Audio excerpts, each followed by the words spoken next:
بسم اللہ الرحمن الرحیم. السلام علیکم اسٹوڈنٹس. لاسٹ لیکچر میں ہم نے ڈاکٹر عبدالقدیر خان کے بارے میں پڑھا. آپ کو یاد ہوگا ان کی جو قومی خدمات ہیں ان کے بارے میں ہم نے ڈسکس کیا تھا کہ انہوں نے کیا کیا خدمات انجام دیں، ان کو عظیم سائنسدان کے نام سے کیوں پکارا جاتا ہے، ہمارے ایٹمی طاقت بننے کے پیچھے ان کی کتنی محنت ہے.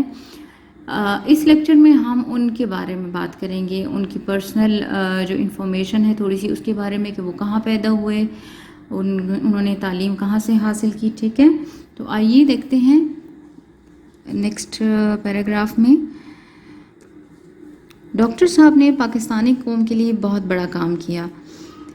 جب 1974 میں بھارت بھی ایٹمی توانائی حاصل کر چکا تھا تو پاکستانی قوم اپنے آپ کو غیر محفوظ سمجھنے لگی، کیونکہ پاکستان کے دشمن کے ہاتھوں ایک خطرناک ہتھیار لگ گیا تھا. پھر پاکستانی حکومت نے فیصلہ کیا کہ پاکستان بھی ایٹم بم بنائے گا تاکہ طاقتور ممالک کی صف میں شامل ہو سکے اور کوئی پاکستان کی طرف بری نظر سے نہ دیکھ سکے. 1975 میں ڈاکٹر عبدالقدیر خان اس منصوبے سے منسلک ہوئے. وہ بیرون ملک سے ایٹم بم بنانے کی جدید ٹیکنالوجی کی تعلیم لے کر آئے تھے. انہوں نے کہوٹا میں اس منصوبے سے متعلق مشینیں لگائیں اور وہاں کام کا آغاز کیا. ٹھیک ہے، یہاں آپ نے کیا پڑھا کہ 1974 میں بھارت ایٹمی طاقت بن چکا تھا. ٹھیک ہے، یہ ہمیشہ یاد رکھیے. یہ ایسی چیزیں ہیں، ایسے آبجیکٹیوز آپ کو سم ٹائمز آ جاتے ہیں. اس کے علاوہ بھی جنرل نالج کے لیے اچھا ہے کہ آپ کو یہ چیزیں آنی چاہیے.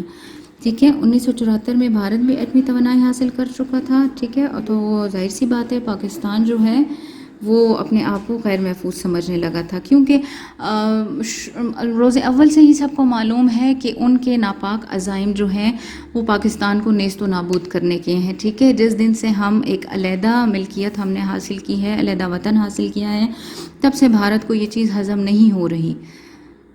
تو انہوں نے جب وہ ایٹمی قوت بن گئے تو ظاہر سی بات ہے وہ ہر چیز پر ہمیں ڈراتے دھمکاتے تھے. تو اس لیے پاکستان کا بھی ضروری تھا ایٹمی طاقت بننا، اور اللہ کے فضل و کرم سے پھر اس خواب کو ڈاکٹر عبدالقدیر خان نے پورا کیا.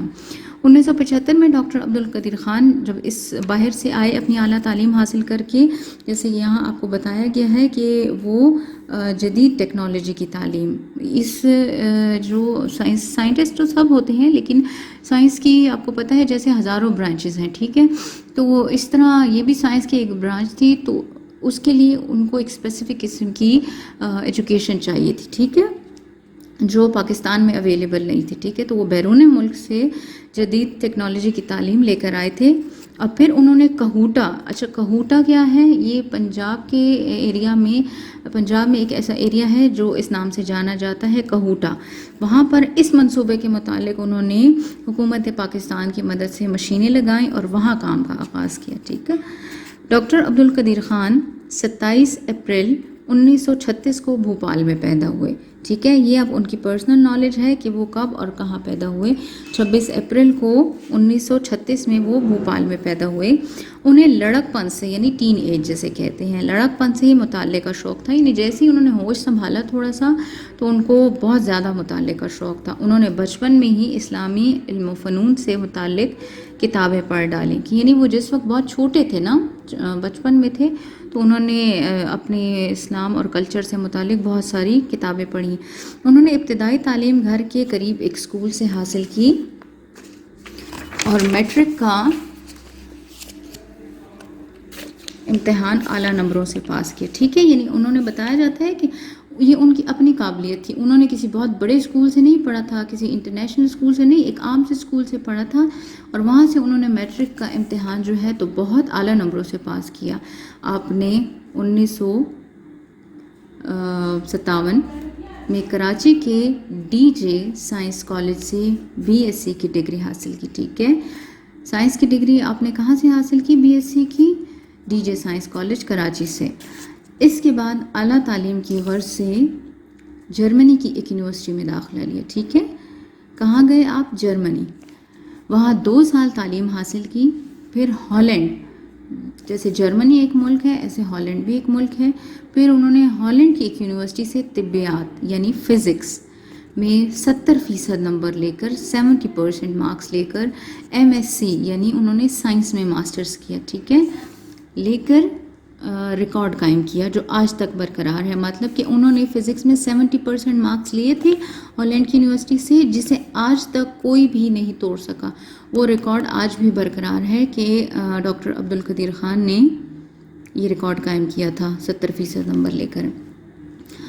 1971 کی جنگ میں پاکستان کی شکست کے بعد انہوں نے عہد کیا کہ وہ پاکستان کو ایٹمی طاقت بنائیں گے. اچھا، یہ 1971 کی جنگ کا ذکر ہے. اس جنگ یہ آزادی کی جنگ کے بعد بھارت اور پاکستان کے درمیان میں کافی جنگیں ہوئیں. 1965 کی جنگ ہوئی، 1971 کی جنگ ہوئی، ٹھیک ہے. اس کے بعد کارگل کا موقع آیا.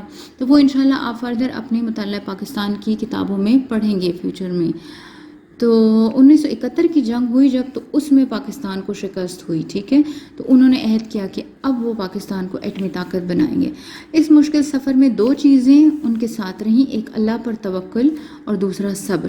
کیونکہ اس وقت پاکستان بھی انیشل سٹیجز پہ ہی آپ سمجھ لیں، کیونکہ پاکستان آزاد تو ہو چکا تھا 1947 میں، لیکن 20-30 سال وہ اپنے پاؤں پر بہت آہستہ آہستہ کھڑا ہوا. ہمارے پاس اتنے وسائل نہیں تھے، ہماری حکومت کے پاس اتنے وسائل نہیں تھے، کیونکہ تقسیم کے دوران ہندوستان جب پاکستان میں تقسیم ہوا اور بھارت میں، تو انگریزوں نے اور ہندوؤں نے مل کر بہت بے دردی سے ہمارے حقوق جو ہیں پامال کی.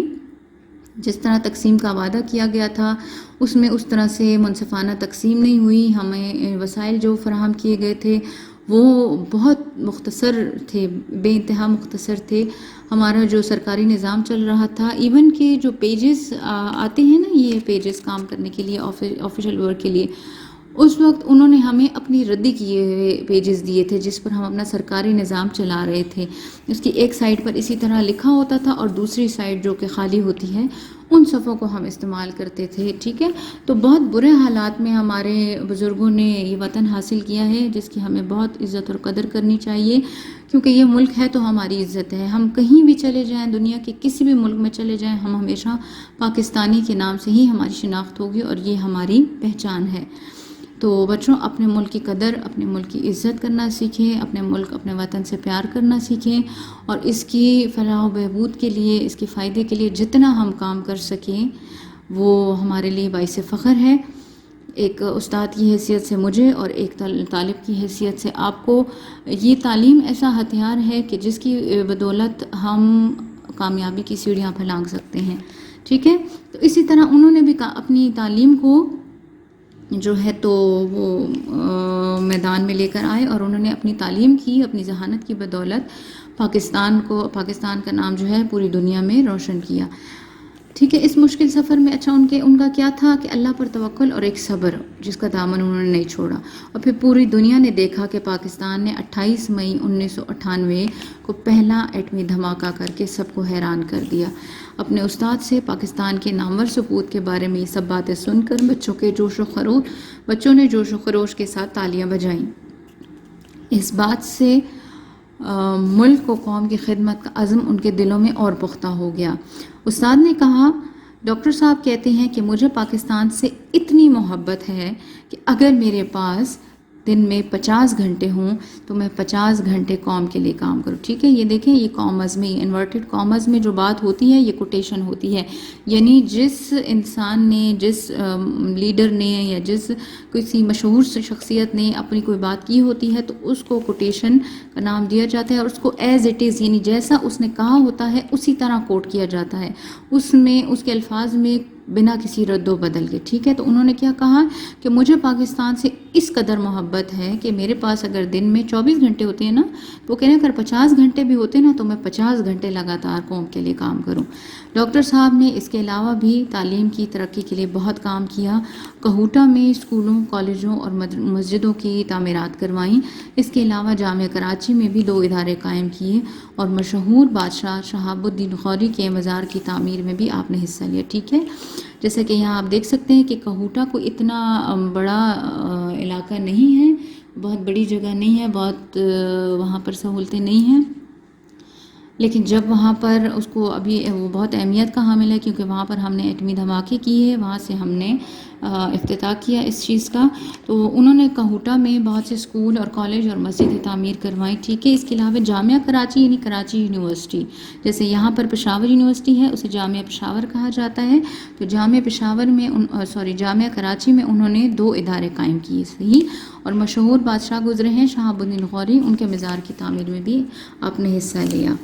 تو یہ تھا آج کا سبق ڈاکٹر عبدالقدیر خان کے بارے میں کہ وہ کون تھے، وہ کہاں پیدا ہوئے اور ان کی کیا کیا خدمات تھی پاکستان کے لیے، اور انہیں ہم کیوں عظیم سائنسدان کے نام سے جانتے ہیں. امید ہے آپ سب کو یہ سبق پڑھ کر بہت مزہ آیا ہوگا. بہت انٹرسٹنگ سبق تھا، اور میری خواہش ہے کہ آپ اس چیپٹر کے علاوہ ان کے بارے میں کوشش کریں جاننے کی، تاکہ آپ کو اپنی ملک کے جو ہیروز ہیں ان کے بارے میں اچھی خاصی نالج ہو. ٹھیک ہے. انشاءاللہ نیکسٹ لیکچر میں ہم اس کی ایکسرسائز دیکھیں گے. تو تب تک کے لیے اپنا خیال رکھیے گا. Stay tune. اللہ حافظ.